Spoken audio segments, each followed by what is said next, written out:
Hi, you're listening to Boggy Talk, Faith Conversations in the Mud, a resource of Church on Bayshore.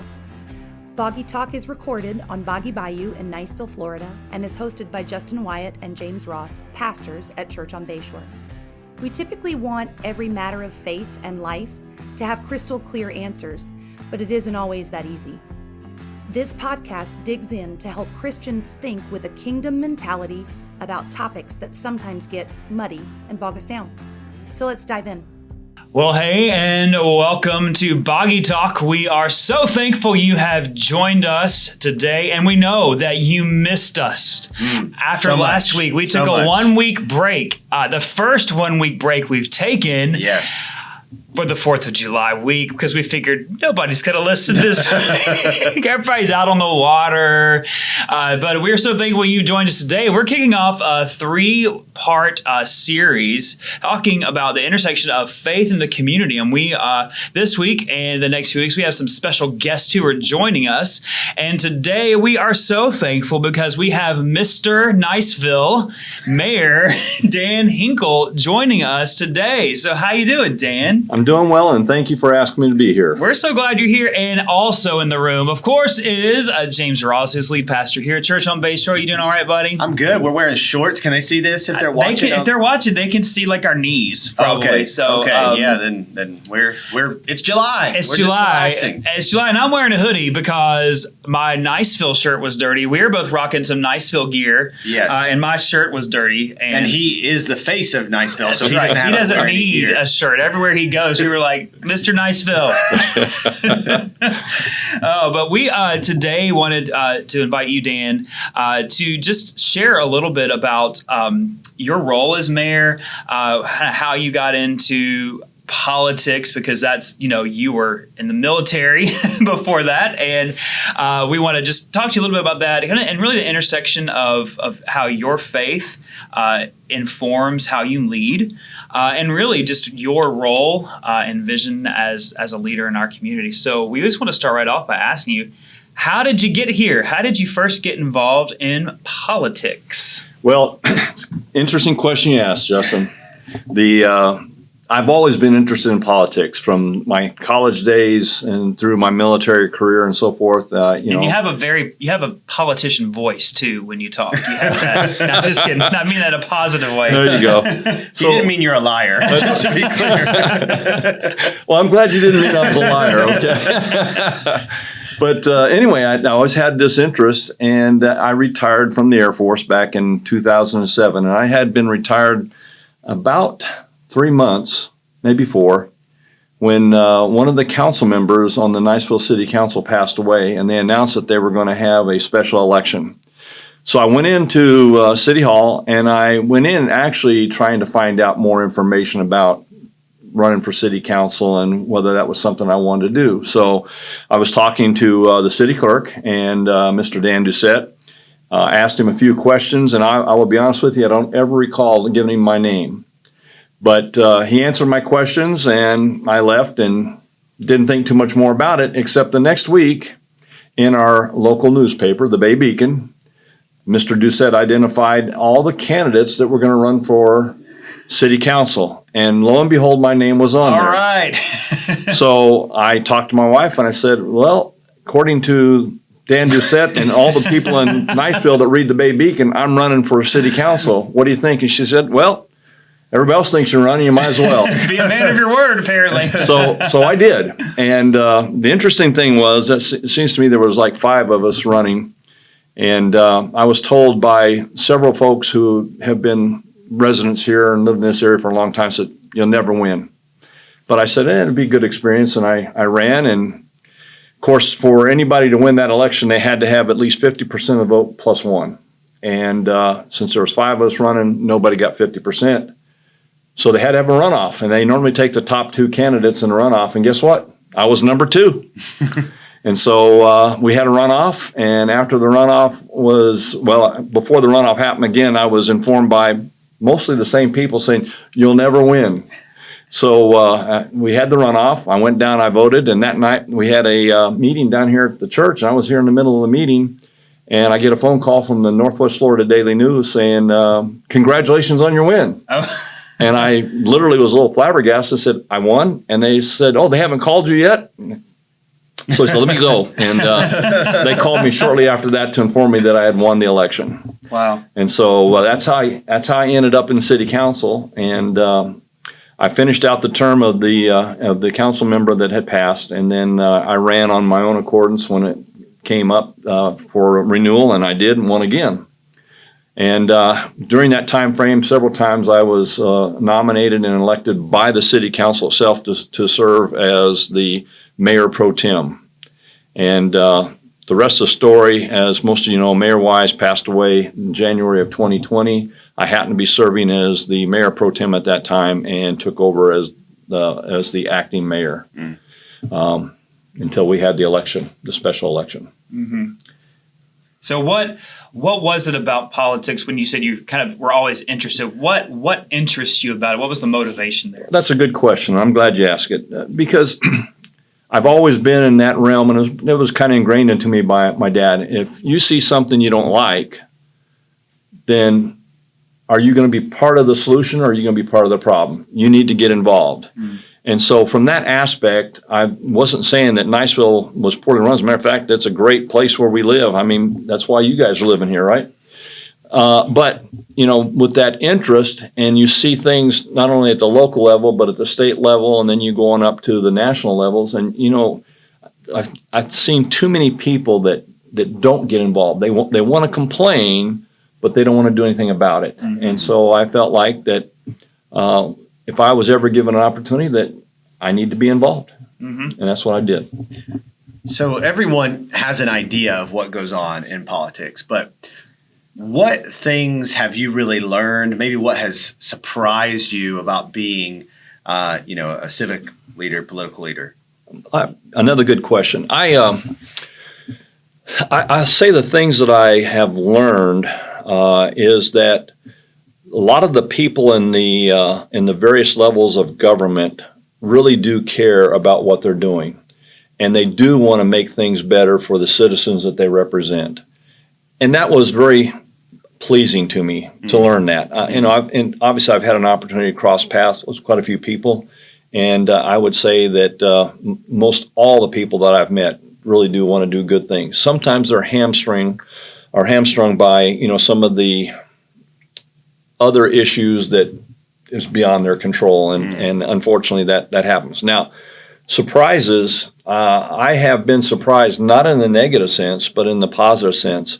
I don't think people realize the talent that we have working here in the city of Niceville, and I'm talking about our city employees. We have saved a lot of money because of their skill and their expertise and being able to build and put things together or make things happen because of those skills that we didn't have to go out to other agencies and contract it out. Matter of fact, if you've ever been over and seen the Niceville Senior Center, which is a really lovely place, and Mr. Corbin did a great job with that, but most of the work that was done over there was all done in-house, as was our fire department too. Very good stuff. Wow. Yeah, I really do sense, even living here, I do sense in this community that the city government is for the city. It does feel that way. It just as a citizen of this area, it feels like, hey, I feel like the Niceville city government is working for our good. You just kind of sense that, and I don't think it is that way everywhere. So I'm really thankful for that. Mm-hmm. So. Being in your position, and as James said earlier, everyone has a thought of what you do, and most people don't really know what you do. How do you spend your time? But how do you handle, because everyone has different expectations of government and specifically the mayor, how do you handle, personally, how do you handle criticisms that come from the public, from people, individuals, towards the city and specifically towards your office? Another great question. I will tell you that, first of all, I've had to learn, and this was part of why it was my military career helped me a lot. You have to take things professionally, not personally. Oh, that's good. Sometimes people just need to vent, and it's not a personal attack as much as, they have a concern that bothers them, and so you just need to be professional about it and let them vent and listen to what they have to say, because they may have some very valid points that you might be able to influence and change. So that has probably been the biggest thing, and is not to take anything personally, and just understand that people are people, and that I don't care what you do, you're never going to please 100% of the people. That's good, because I think Because we know that. for sure. And then when you're in a position where you are serving, and your job is to be a servant. I mean, that's, as a pastor, our job is to be a servant. As mayor, your job is to be a servant to the steward of the, to the people, and you're pouring your life into this. So it is hard when you get feedback. I wouldn't even say even feedback you can be like, these people have no opinion, to not take it personally. It's not an assault on your character. I mean, sometimes it could be, I guess, but it's not an assault every time on your character. It's not an assault on your competency. Sometimes it's just they want to be heard, and they have, and exactly oftentimes there can be validity in what they're saying. That's really good advice. Take it professionally, not personally. I do have to ask you, though, why did you personally make the decision to put all these storage unit complexes in every Niceville? single one? Why are you doing that, Dan? I know you are sitting behind your desk thinking, how can I get more storage units in Niceville? Well, because I had a lot of people say to me that they didn't want any more gas stations or chicken places. Thanks. No, on a serious note, obviously we don't own those properties. They are zoned for what they are, which is commercial. Right. And obviously those owners have done a lot of research and work. And when you think about it, we live in a military type community. Lots of movement going on, and people need to store stuff. And there's been times in which people could not find a place to keep their stuff. And so, like I said, they've done their research, and they figured that this is going to be something that will be a good service to the community, and obviously make some money for them. So that was a very good mayoral answer. So there's debate about the need for storage units, but on a serious note, what are kind of the pressing issues facing our city as we move forward in the next 5 to 10 years? Well, can I back that up, and let's talk about the more immediate stuff. And obviously, with COVID, we got to get through this pandemic. And I think, fortunately, that we are moving on to the backside now. A lot of people have been vaccinated. I think the cases, the last thing I looked at, the cases in Okaloosa County were on a daily basis have dropped significantly of people coming down with COVID. So we got to get through the pandemic. And then, of course, because of the pandemic and what it did to business, especially the small business community, we got to get that businesses revitalized. We got to get them going again. And so that's huge. As far as the 5 years and 10 years, obviously safety. And people say, well, safety, that's kind of, what do you mean by that? Well, there's a lot of things. Think about the traffic accidents that sometimes happen, and they sometimes involve pedestrians. So one of my goals has been to put in more sidewalks, more lighting, so that people can walk more safely and not get run over. You would be amazed that every month when I get traffic reports back from the police station, how often you hear about a pedestrian and auto accident, and not a good thing. So safety is a big thing, and that, like I said, you can never downplay safety, and so we'll be looking at those type of things. And obviously, we want to make sure that as a city that we are moving and providing the services that they should they deserve, and will continue to do so. So one of the things I'd like to ask too is just in a leadership question in general. In your role as mayor, your role as councilman, you're chairing the council. People listening, whether they are part of in the military or a business, we all work with other people. And anytime you work with anybody besides yourself, you're going to come to times, and even sometimes with yourself, there's times when you had the same goal, you had the same objective, but you don't always approach it the same. So in those moments when you're working with people that you have the same goal, but you have different approaches, different viewpoints, how do you lead in those moments? What would you say are some leadership things that you've learned along the way, or ways that you try to lead a team towards a common goal when not everyone agrees? Another good question, and I think that's part of the give and take that has to take place. Unfortunately, and if you look at the national level, politics and leadership has gone to the point where we're moving to extremes, opposing one another. There's common ground, and so sometimes when you are looking at those type of things and you're trying to achieve this common goal and you don't quite have everybody on the same sheet of music because they have some different thoughts and ideas, you have to, first of all, let them express and share and take their valid points from each side. And then what you hope to do is do a little give and take. Okay, good point here. They make a good point here. There's a little bit of opposition. What can we do to make that more palatable to you and still make it a good product? And so there's a little give and take that has to take place. So specifically, I mean, you have a deep love for Jesus, and Yes. your faith informs who you are, but you represent people of all kinds of different backgrounds. Correct. How do you see you living out your faith in a square where you represent people who don't necessarily share the same values as you? Well, first of all, it's as the model of Jesus, you lead by example and you demonstrate the love of Jesus by example. Let's be honest, not everybody is going to accept Jesus Christ, and not everybody is going to agree with you about Christianity, but that doesn't mean that you can't still love them and still work with them and do the things that you need to do to make, to accomplish the goals at hand. And I think as people see that, you are able to work with whoever and all, that the bottom line is you're reflecting Jesus, and that's what Jesus did. I mean, how often did he tell people whenever they would question why he was with the sinners that, who needed the doctor the most? That's good. Yeah, Good. absolutely. So in our community, there's government, there's business, there's the faith community. How do you see all of these realms of the community working together for the good of the city? How can government and communities of faith and business really work together for the good? Well, that's another great question. And I think that what everybody needs to remember is that we're all part of the same community. And as we are part of the same community, it's in everybody's best interest to support one another. So the business community is very active with the chamber. And, they are constantly promoting, business activities in there. And the interesting thing is, where all have you heard about, the Chamber of Commerce inviting also churches in to be a part of that? Right. What a great example of working together.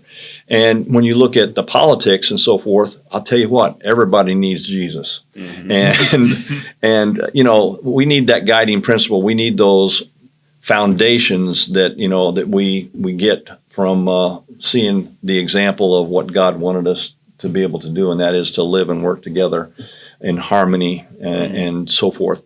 I think that one of the things that we ought to be looking at continuously is partnerships on how we can do things better or make things more wonderful, if you will.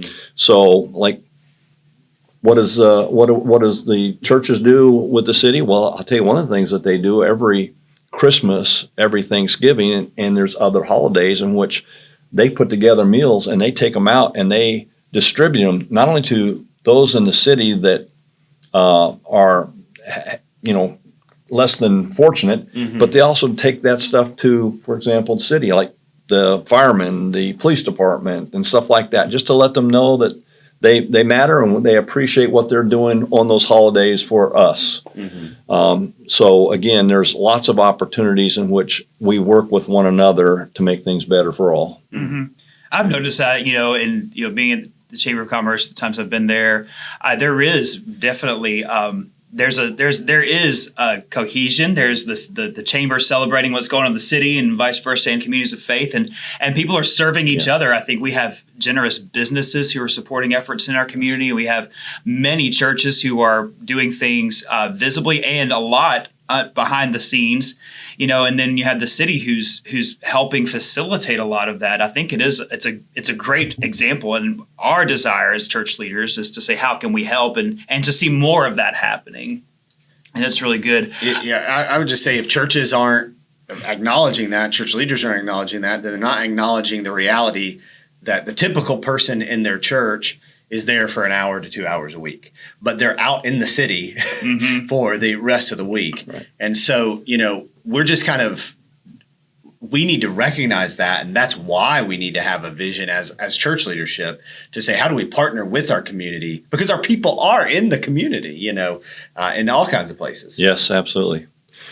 Go ahead. No, I agree with you. And again, we should be continuously looking for opportunities to support one another.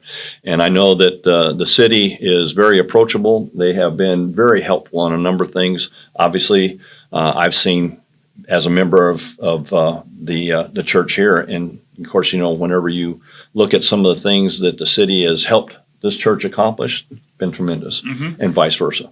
So if we have a member of our church, or maybe, someone listening is a member of another church in this town or another town, and they're thinking, I really want to do more. I feel like I want to be involved in leadership in my city or my community. What would kind of be the advice you would give them? Well, first of all, I'd tell them. Buckle up. I would that's a good point too. But I would tell them, first of all, if you want to be involved, get involved. I won't say the more you do is better, but I think what you do that fits what you are gifted to do, that's where you need to be involved. And do it earnestly, do it well. Go hard. That's what right. you're saying. Just do it. Yeah, be involved. I think that's a great word. Well, anything else you want to say to the residents of our community? Go for it. Well, thank you for that opportunity. Again, I know that the folks out there appreciate a lot of the stuff that the city provides. Where else can you put your garbage and yard waste right out the curb and have the city come by and pick it up? That's true. You got a refrigerator that's no longer usable. They set it out there. Of course, now I want to remind everybody they strap it up because we don't want anybody getting in there and getting suffocated. But, they'll come by and pick it up. But besides that aspect, I just want you all to know that myself, the city manager, our public works director, our police chief, our fire chief, and all the other department heads are very approachable. And we are all ears for those great ideas to make things better. And I would encourage you to keep those coming, and we'll work hard to make the city a place that everybody's happy to be. And yes, it is a nice place to live. It is a nice place to live. Is. That is for sure. Well, Dan, we just want to say thank you so much for taking your time to share with everyone just your heart for the city. And we're thankful to have a leader. You followed, as you mentioned earlier, Mayor Wise and his leadership for just a little under 50 years. Yeah, so an incredible tenure and a servant of our city. And so we're thankful that you are in this role now and have the influence that you have because we know you as a man of integrity and character, and we're thankful for that. Yeah. And I just, not everybody knows this, is listening to this, but Dan actually was on the search team that called me, found me, whatever, as pastor. And Dan, I've been here 3.5 years. Unless he's out of town or sick, it meets me every Sunday morning and prays with me before I go and I preach, and has been a great friend and a great advisor. And man, I'm just so thankful for you. Well, thank you. And just thankful for your family, and thankful for what you mean to this church. And I'm thankful that God's given the opportunity to love and lead people in this community. And truly, we need more people like you, Dan. Well, thank you. I appreciate that. And thank you for letting me come on and share with everybody today, and look forward to seeing what happens in the future here of Niceville. Yes, it's great. Well, thank you so much for tuning in. As always, as Dan said, hey, reach out to the city. You can reach him, go to the website, the city's website. You can find all the contact information. Dan's cell phone number is. Just kidding. We are so thankful you've tuned in. Hey, join us next week. We will have one of our county commissioners joining us, Mel Ponder, to share some insight of his experience in our community, in our county level and the state level as a representative representative that he's had these opportunities. And we're excited for what he will share, so you don't want to miss that. And also, as we sign off today, just reminding you to hit the subscribe button. And also, if you're listening on iTunes or Spotify, take a moment and leave us a great review. The more reviews we have, the more visible it becomes, and that just helps us reach more people. And that 2-star continues to be less significant. Exactly. That one Continues to be person who less got mad significant. because we said something. You said something. Yeah, it's probably me. Well, thanks so much for joining us. We hope you'll tune in next time. Thanks for listening to Boggy Talk. We are so glad you joined in the conversation. Go ahead and subscribe so you don't miss a beat.